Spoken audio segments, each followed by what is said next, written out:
Shafiq had a long military career as a fighter pilot and later commander of the Air Force between 1996 and 2002. And after retiring from the Air Force, he entered government as Minister for Civil Aviation and was briefly Prime Minister under Hosni Mubarak in 2011. He ran for the presidency in 2012, but narrowly lost to Morsi in the second round runoff vote by just 51.7% to 48.3%. He disputed the result before going into exile. Well, let's get more on this now. We're joined by Sahar Aziz, Professor of Law at Rutgers University and Director of the Center on Security, Race and Civil Rights. And she's joining us from Newark, New Jersey. Ms. Aziz, always great to have you with us on Al Jazeera. If it is true that UAE authorities aren't letting Shafiq leave, I mean, why would that be, and how long can they keep him there?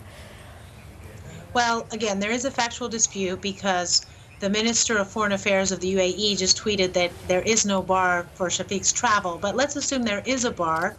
I think it's reasonable to assume that the Egyptian government is probably playing a role behind the scenes because the UAE and Egypt are very strong allies right now, particularly with Sisi at the helm.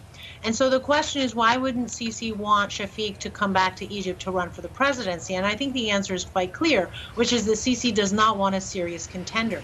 He certainly needs a contender, but one that is known to be weak and will not win the election, but simply create the appearance that the next presidential election will be competitive. And Shafiq will be a very serious contender. A serious contender, even though he's been in the UAE and the party that he led from abroad failed to make significant gains in the 2015 parliamentary elections. Well, if you look back at the 2012 elections, for example, there were 13 and then 9 candidates, and Shafiq ended up being of the final 2. So that shows that he was able to have enough popularity to be a finalist, and he barely lost to Morsi. And one of the reasons is because he is very well connected to what is now known as the deep state in Egypt, and the military is currently at the head of the deep state. So his connections and his reputation with the military is one that none of the other contenders would have.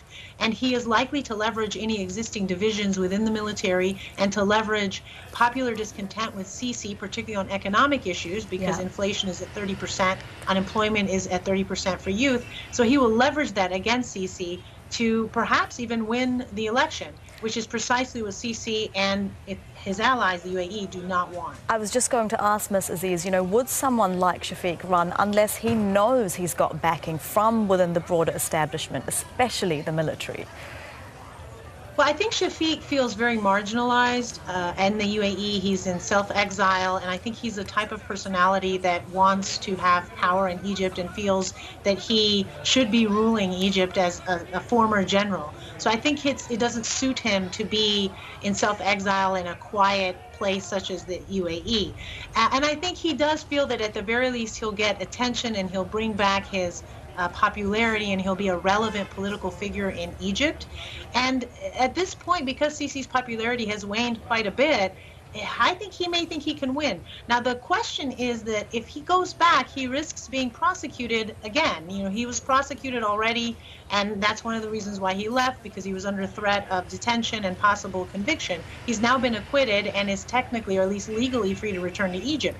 But Sisi could manipulate the executive branch to file trumped-up charges of corruption or a handful of criminal charges, and then put him in pretrial detention, which could last for years. So it is risky for Shafiq to return, even if he were not barred from the UAE. Do you think that he would make a better president? Egypt has no shortage of problems that it's facing, and that, of course, might affect President Sisi's chances in the next presidential election if he does run. But the reasons you've named so far for Shafiq running seem to be more about him than about improving things in Egypt. I don't think Shafiq has a record of success in terms of his political career. One thing that he is commended for is creating Terminal 3 of the airport and updating and upgrading Egypt Air. So he does have that success on his record. But he, like many other people in Egypt, many politicians, do not have extensive experience in running the country. And he's also a military general. So he's unlikely to create a society that will have more freedom, more political freedom, thriving and free press and civil society. I think what he will be is simply another military general that will replace Sisi, who was another military general who replaced Mubarak. And so I don't think he's going to bring much change to Egypt in that regard. Ms. Aziz, it is great to get your thoughts as always. Sahar Aziz joining us live from Newark, New Jersey. Thank you. Now,